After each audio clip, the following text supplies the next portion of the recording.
Police blocked off part of the Lexington Road and surrounded a home tonight. What we've learned about the investigation.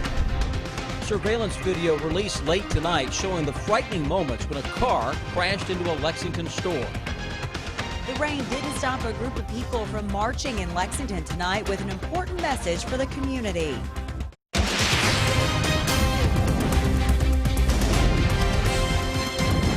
WKYT News starts now with breaking news. Good evening to you. A tense situation is unfolding tonight in a Lexington neighborhood. Police have blocked off an area including some homes. A stretch of Red Mile Road between South Broadway and Versailles Road has been shut down. Now, police say this all started with a shooting. Garrett Weimer just talked to police. He's live with the breaking details. Garrett. It's been very busy here. Just in the last 5 minutes, we've seen for the first time since this started, units actually leave instead of just coming here. When we talked to police about 15 minutes ago, they were trying to make contact with the possible suspect on the 3rd floor of a townhouse here. Now we're told this all started around 8:30 tonight with a possible robbery that ended up with 2 people being shot. One of those people shot 4 to 5 times in the chest. We're told that person is now in critical condition at UK Hospital. The second person shot once in the back. We're told they're in stable condition and in surgery at UK Hospital. One victim showed up at the Shell station located just down the road at the corner of Broadway and Red Mile here. The other showed up at St. Joseph Hospital and then was transported to UK. Police say they found one gun on the sidewalk outside of the townhouse here, and they were also taking precautions in case the possible suspect had a gun with him on the 3rd floor inside. There was an active scene throughout the night with a growing police presence up until probably the last 20 minutes or so. A tactical team here, a mobile command post also here, lots of units, lots of cruisers, lots of activity. We've been here since probably 9 o'clock. There was one witness outside, we were told, who was cooperating and helping out. But then again, as I said just a moment ago, for the first time tonight we've seen some units leave. Obviously still a developing story, still waiting on some more information as to what happened just in the last little bit. We'll continue to update this story as we get the details. Live in Lexington, Garrett Weimer, WKYT. Been a very bad week as far as shootings in Lexington. We'll have more information as it becomes available on WKYT.com and also in the morning. Now to the weather. You saw Garrett there just getting soaked, and a lot of rain here in the Bluegrass tonight, and we're not finished with the wet weather yet. Yeah, we are still tracking showers on the Defender radar network. We begin tonight with Chief Meteorologist Chris Bailey and your no-wait weather forecast. Yeah, guys, and that drop in thermometers now settling into central Kentucky. 60s in the east, mid-50s across the Bluegrass region, but that next front that is on top of the area is giving us another booster shot of rain. We warned you earlier tonight that you would see your Defender radar network filling in, and that is indeed the case now. Not so much in terms of true thunderstorms, but gusty rains that are heavy at times. Look at the stuff here from London through Corbin into Williamsburg, heading over into parts of Knox County, Boonville, West Liberty, and points to the north. We're getting in on additional rounds of showers and thunderstorms. The moderate bands of rain are back into the Bluegrass area, and it's going to pick up the pace a little bit across Lexington and the metro over the next couple of hours. Lexington here at the station, 1.15 inches of rain so far on the day. We've picked up a nice little soaker, and the rains continue all the way into parts of southern Kentucky. Future radar through the rest of the overnight. Watch your timeline. We go through 6, 7 o'clock tomorrow morning, and you've still got some rains out there for the trip into work and school. You go into the middle of the morning and toward the latter part of the morning, just some drizzle left over, a lot of low clouds, a damp first half of the day with rain hanging tough into eastern Kentucky. We'll fire up the long range hour by hour for the entire weekend, guys, when I come back in a few minutes. Chris, thank you. A scare earlier tonight for some customers and employees of a Lexington store when a car crashed into the building. It happened late this afternoon at the AT&T store on South Broadway. A customer inside at the time was injured, and new tonight we have received some dramatic surveillance video from the store. It actually shows the crash. First, a warning, you may find some of it disturbing. WKYT's Monique Blair has the story. Definitely not something you see every day, and definitely not from the perspective that AT&T sales representative Adam Burke saw it from. I'm still feeling it right now. A car coming straight towards you while you're inside a building. I was just sitting there working with a customer, and I look over to my left and I see a car just bash through. This surveillance video captures the moment a woman drove straight into the AT&T store on South Broadway, hitting a customer who was inside talking with Burke. She was on the ground just holding her head, kept talking about her head. Just, you know, under a lot of shock, we all were. The video shows Burke rushing to the woman's side, and she was taken to the hospital. We are told her injuries are non-life-threatening. As for the driver, police tell us she was driving on South Broadway and swerved to avoid hitting a car in front of her, and that's how she ended up inside the store. She was also taken to the hospital to be checked out. Now the damage to this store looks to be pretty serious. You can see the door is just completely laying on the ground, and there is glass everywhere, both inside and outside of the store. But firefighters say, surprisingly, the structural damage to the building is not very serious, and the store owners say they hope to be back open within a few days. I'm just glad no one's hurt, honestly. And no one's hurt. That lady took minor damage, so that's all that matters. In Lexington, Monique Blair, WKYT. It is quite something to look at for sure. Police tell us the driver thought her brakes may have given out. Police say they do not anticipate any charges being filed in the case. We have some new information tonight about a crash that killed a woman in Garrett County. The Garrett County coroner has identified the victim as 38-year-old Rebecca Lewis of Houstonville. The crash happened this afternoon on US 27 north of Lancaster. Police say a dark-colored minivan was heading south when, for some reason, it crossed the center line and turned sideways. A white minivan then T-boned it. Police say a child was taken to the hospital with serious injuries. Another person was also injured.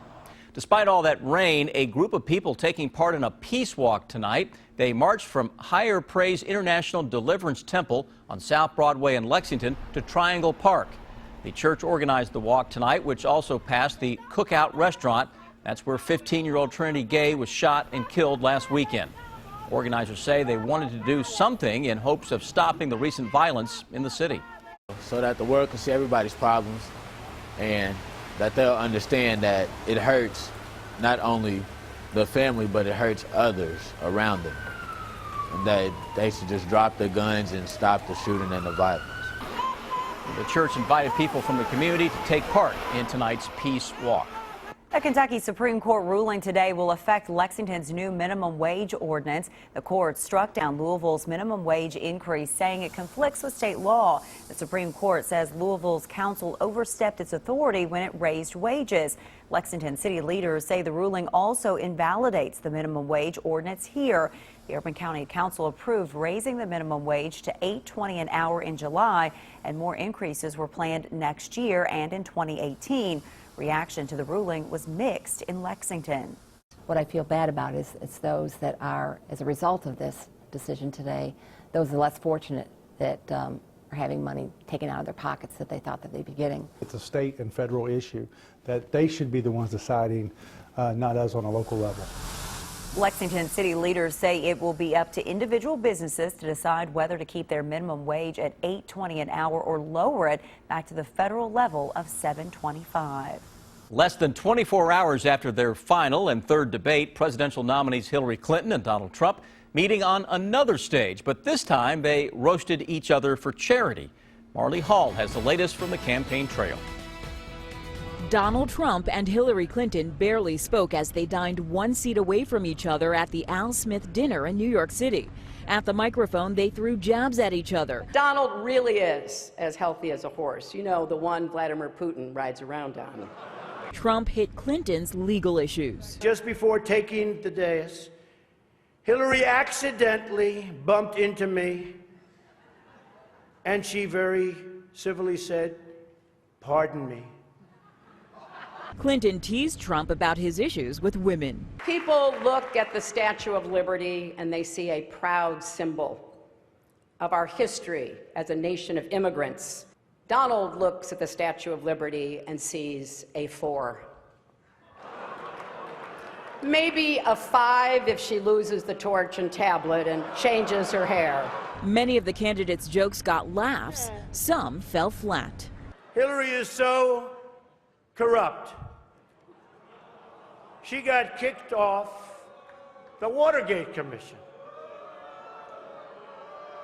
How corrupt do you have to be to get kicked off the Watergate Commission? Some of the people in the room here at the Waldorf Astoria said it got uncomfortable at times. Donald started off very funny, took the high road, was somewhat classy, and then he drove off a cliff. Unlike their final debate, the candidates shook hands when it was all over. Marley Hall, CBS News, New York. Well, if someone comes to your door claiming to be collecting donations for the Hope Center, be careful. Why the organization says it's a scam in 9 minutes. And then there are some new developments tonight in the planning for the long-awaited Centerpoint project in downtown Lexington. Your hour-by-hour forecast with Chief Meteorologist Chris Bailey. Well, happy Friday, everybody. We've made it into the last day of the work week, and temperatures are taking a nosedive right now. We look at the numbers compared to this same point last night, midnight. 15 degrees colder in Lexington, 18 degrees colder over in Louisville. That cold air continues to work its way on into town on a strong northwesterly wind flow. 55 Lexington, 54 degrees into Danville and Covington. Still in the 60s, though, across parts of eastern Kentucky. That chilly air continues to dive on in here. It gets a whole lot colder back to our northwest as well behind that second front. Low 50s from the Indy area into Kentucky. Springfield 50. Look at parts of northern Illinois into Iowa. 30s are showing up, and that's what will show up around here into early Saturday morning. Defender Radar Network awfully busy today as expected with widespread rain. Waking up this morning to mainly dry conditions. Hope you took our advice last night and packed the umbrellas regardless of waking up to the dry weather. It's been soggy ever since. Better than an inch of rain in many areas today. We picked up more rain today than what we had collectively for the past 3 or 4 weeks. That's how dry we've been across the Bluegrass State. And more rains continue to come down, getting ready to pick it up a notch or two into the Lexington Metro. Let's go eastbound on 64. Let's head down the Mountain Parkway. Hal Rogers Parkway, doesn't matter which road we take right now, it's going to be wet across all of central and eastern Kentucky as we continue to track the cold front on into the area. And more rain out across western Kentucky will be into the region early tomorrow morning. 8 o'clock in the morning, still rainy, drizzly into central Kentucky. Noontime, the steady rains are off in the eastern parts of the state. Still some drizzle. We're going to be hard-pressed to break out into sun tomorrow. A lot of low-level moisture is going to hang tough on a northwesterly flow. Temperatures stay in the 50s. With a gusty wind, it may feel a lot chillier than that. Heading out and about tomorrow evening, high school football fans, temperatures are going to drop into the 40s, so we're going to bundle it up.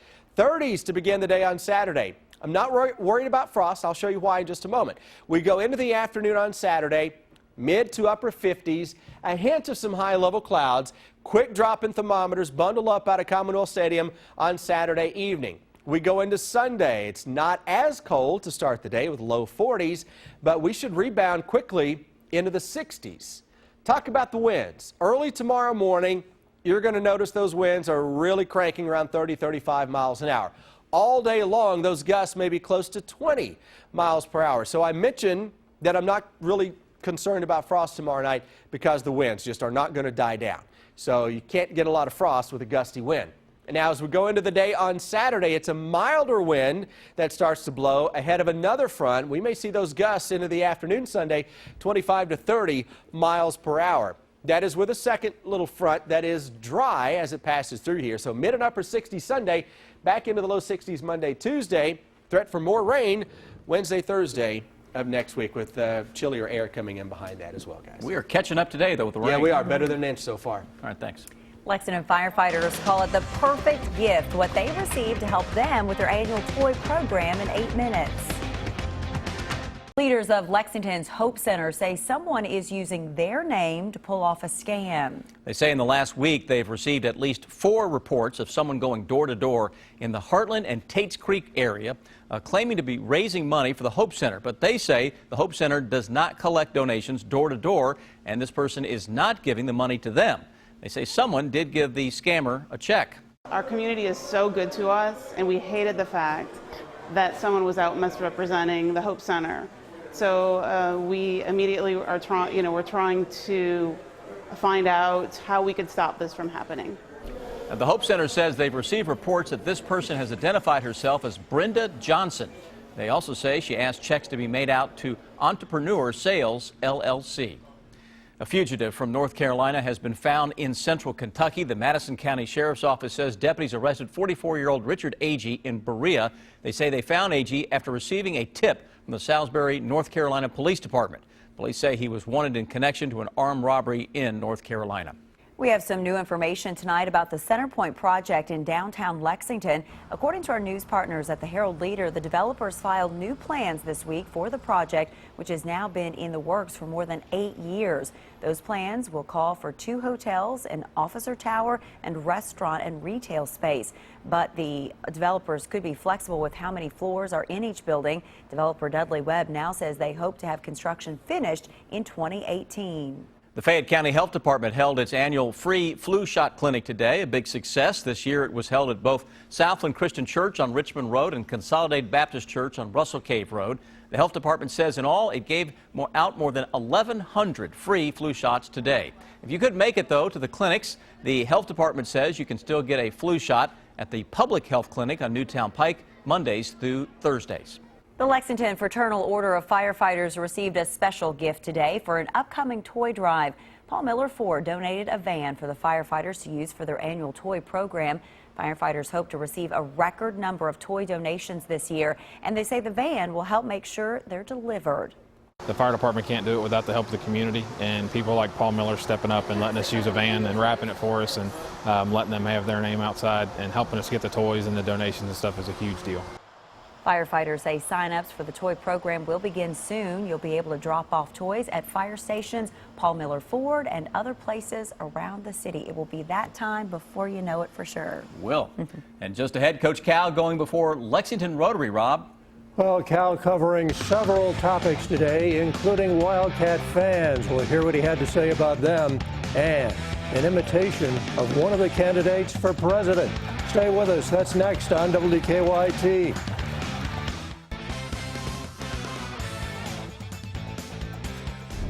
Mark Stoops making his final comments before his team takes on Mississippi State Saturday, and he said 2 players on the defensive side are lost for this season. Outside linebacker Denero Laster is sidelined. He will need to undergo a procedure on his left knee. Laster hasn't played since the Alabama game. Should be back for spring practice. And linebacker Kobe Walker is also lost. Walker has a shoulder injury. Walker hasn't played since the South Carolina game. Now, the Cats are coming off that bye week. It is Mississippi State Saturday night. Kentucky has performed poorly in the second half of the season the last 2 years. Stoops said he's taken steps to try to make sure his team finishes strong. Last week in particular, we talked about, we had harder weightlifting sessions. I wanted to, a big part of it was physically making sure we pushed them harder. We ran some hills. We ran, we trained. So we did address that. We wanted to use the time to refresh and get healthy when we could, but also to build strength and get stronger as the year goes on instead of just maintaining. So that was a big point. John Calipari making his annual appearance at Lexington Rotary today. Cal brought up the subject of the Wildcat fan base, which, he has often referred to as crazy. We have raving fans. Would you say? Raving fans. Every college coach in the country wants this. Then I say, be careful what you wish for. Now, in responding to a Rotarian's question, Cal imitated presidential candidate Donald Trump. No, false, not true. No.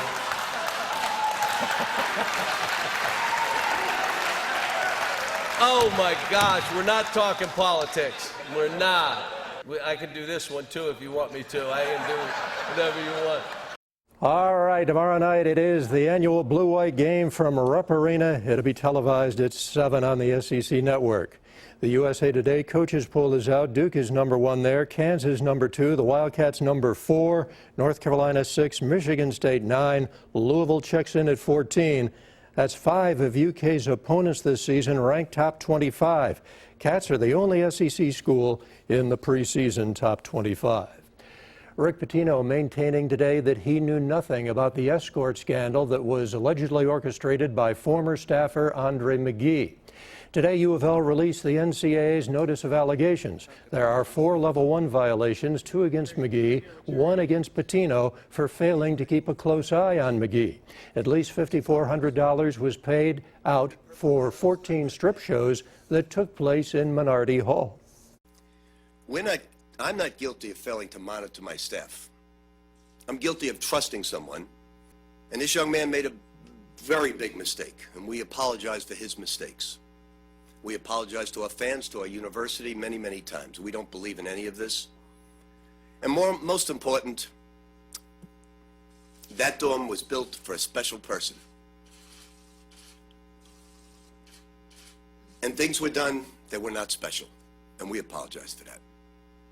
Thank you. And district championships on the line tomorrow night. None bigger than LCA at Danville. The Eagles are flying high at 8-0, while Danville has plastered opponents this year. Admirals sit at 7-1. But the Ads have had LCA's number recently, having won 5 in a row, and last year's game by an average of 38 points. They were just so good on offense, and their defense shut us down, and they just had so much team speed, and honestly, they were just meaner than us last year. I think so. I mean, it's going to show how much guts we have and how much we're willing to push ourselves in that game. That's the one that we really care about, I think. And in the NLCS, Cubs leading the Dodgers 8-2 in the ninth. We'll be right back. We have an update now on some breaking news we told you at the beginning of this newscast. Lexington police just told us a standoff at a town home off Red Mile Road has ended. They say when they went inside the home, a suspect wanted for a shooting was not inside. They think the person got away through a window. Police say they do not know that person's name. They say 2 people were shot in that area around 8:30 Thursday night. One of them is now in critical condition. We want you to stay with WKYT.com and the WKYT News app for any updates. Keelan, tomorrow, when will the rain back off for those folks? It should be over by the time a lot of folks are out there. A lot of low clouds, though, and wet conditions pretty much all day long. We'll be hard-pressed to see much in the way of sun tomorrow in 50s for highs. All right. We'll see you back here later today. That's right. Friday. Have a good one.